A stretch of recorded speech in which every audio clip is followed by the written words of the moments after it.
now. So yeah, hello, welcome to Youth Football Scotland. I'm Daniel, and I'm here with Billy McAdam. How are you? I'm very well, Daniel. Thanks. Alright, good stuff. So, what brought you to Livingston Rose in the first place, and did you expect to play the role that you did in transforming the club? Well, first of all, it's Linlithgow Rose Community Football Club that was Oh involved yeah, in, not Livingston Rose, but we'll let you yeah, away with that one. I don't know if there is my such bad. a team as Livingston Rose. There probably is somewhere, to be honest. Yeah. But long story short, I got involved because my son started playing with the team when it was formerly called BFC Linlithgow, the community Hmm. club there. So when he was about 3 or 4 years old, he started playing football, and I took him along to that and started coaching from kind of then, to be honest, and then just kind of moved into various different roles and kind of took it from there. Oh, nice. So it was what 10 years that Livingston Rose CFC, like a decade. Probably in total about 15 in total, Alright, because Ben's now he's 20 this year, so he started when he was about 3 or 4. So I at least 15 years I was involved there. Yeah. alright. So in your time there, was there any struggles and like some lows that like you bounced back from that you look back and that you're quite proud on? Um, to be honest, I'm quite proud of the whole time I was there. You know, you'll always get. I don't think there'll ever be any youth football club or community football club where you don't have highs and lows, but certainly the time that I was there, there was more highs than there was lows.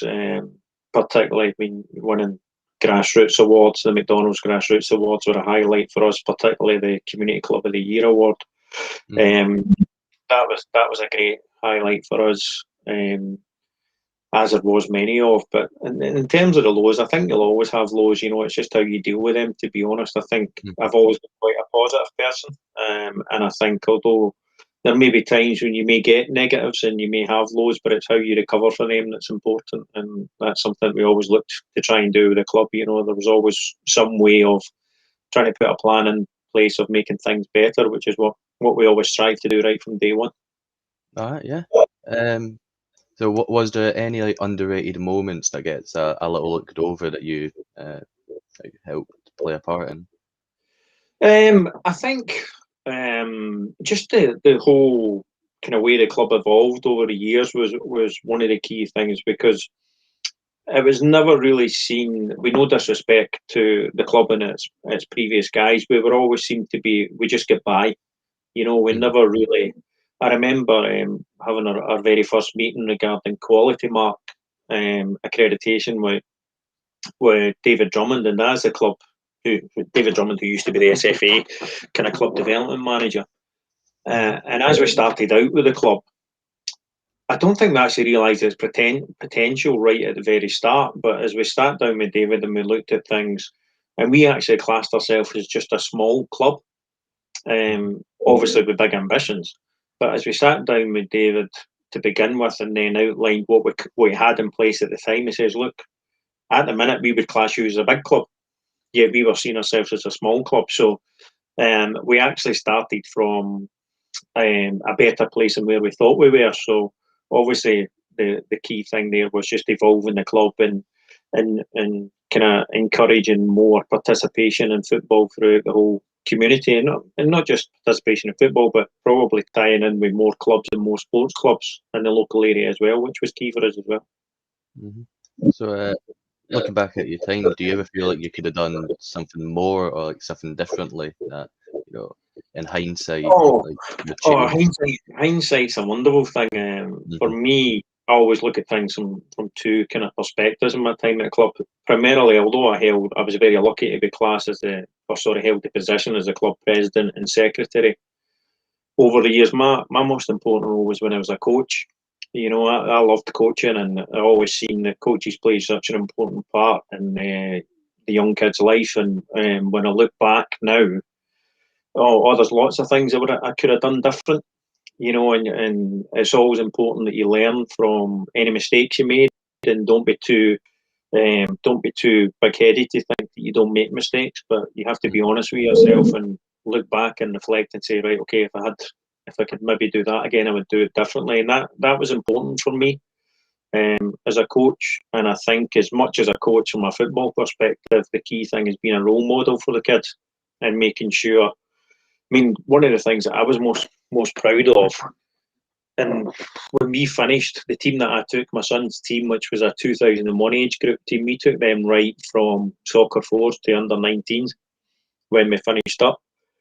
And 7 of the squad that started with us at soccer fours were still playing as under 19s. So that was a, forget about trophies. As I always said to the kids, football at their age shouldn't be about trophies, you know, or medals, because they'll tarnish over time, but memories will last a lifetime. So for me, it was a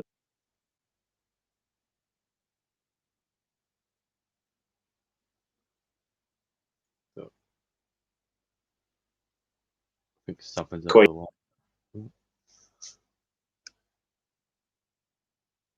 all right. It seemed, I think we might have lost you there. Just fine now. I think my Wi-Fi just messed I up. thought it's cool for me.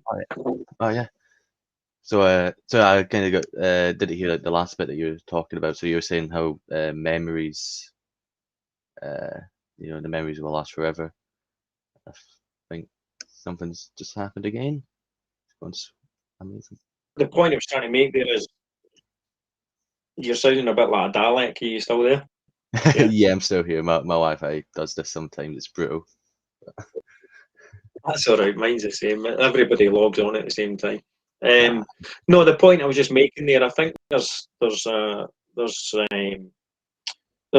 more, certainly in my experience, I've seen more of an emphasis, particularly in youth football, on winning. You know, and it's a lot about trophies and medals. But for me, as I've always said to the boys that played with me, trophies and medals will tarnish over time, you know, but your memories will last a lifetime. You know, and that's what I tried to focus on as a coach, was making sure that the memories I had at the club were as good as they could be, so that, I mean, I still talk to my son nowadays about my memories from when I played football and good coaches I had from when I played football, and I hope that when the boys that played with me are a lot older, they'll maybe remember me in the kind of same light. So obviously, you know, like football in Scotland is dominated by the bigger clubs, but just how important is grassroots football in our community, especially in a wee town like Linlithgow? Oh, I think the importance not just of grassroots football, but all grassroots sports are really, they should be the kind of lifeblood of your community, to be honest, in my opinion, because sport, again, not just football, drives so much in the youngsters, particularly now. If you've seen the effect that it's having on kids not being able to get out of the house and even meet up with their mates and go for a game of football now, or take part in any other sport that's currently not allowed due to the pandemic, you see how important it is, and it really makes you appreciate the importance of having good community clubs, so that when we do eventually get back to the new normal, which is going to be, everybody, not just the players, committee members, parents, everybody that's involved with local sport, really appreciate how important it is in the local community and how they can recover, and how important a part it plays in the youngsters' lives. All right, yeah. So, was it tough coming to an end at the club, or you know, were you fine with leaving, you know, your legacy behind?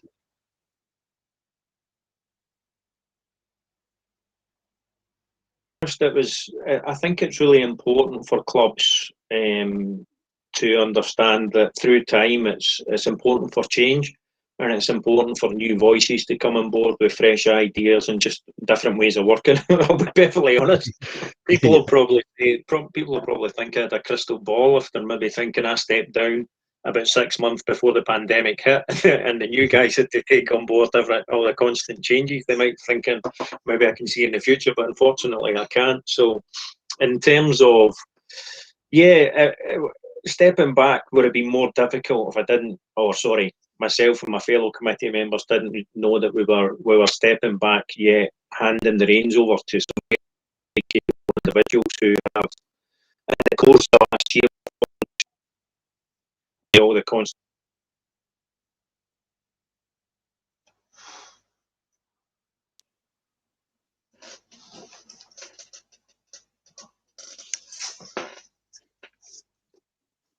Oh, yeah. You're back in the room. Your Wi-Fi's Yeah. dropping in and out all the time. Wow, it's a roller coaster. You're back in So, the room. I can hear you fine now. yeah, good stuff. But yeah, so in the Facebook post announcing your departure, you brought up the introduction of girls and women's football, as well as the over 35s and walking football. So how big Yeah. is inclusion and equal chances for all when it comes to a sport like this, or any Oh, sport?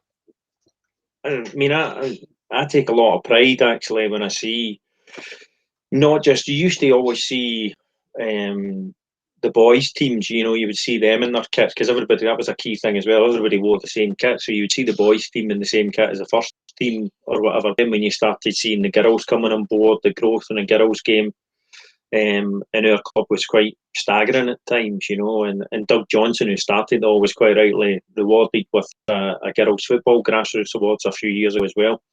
But when we start including the over 35s and then the over 50s walking football, they're just going from strength to strength. You know, I remember the first night of the walking football.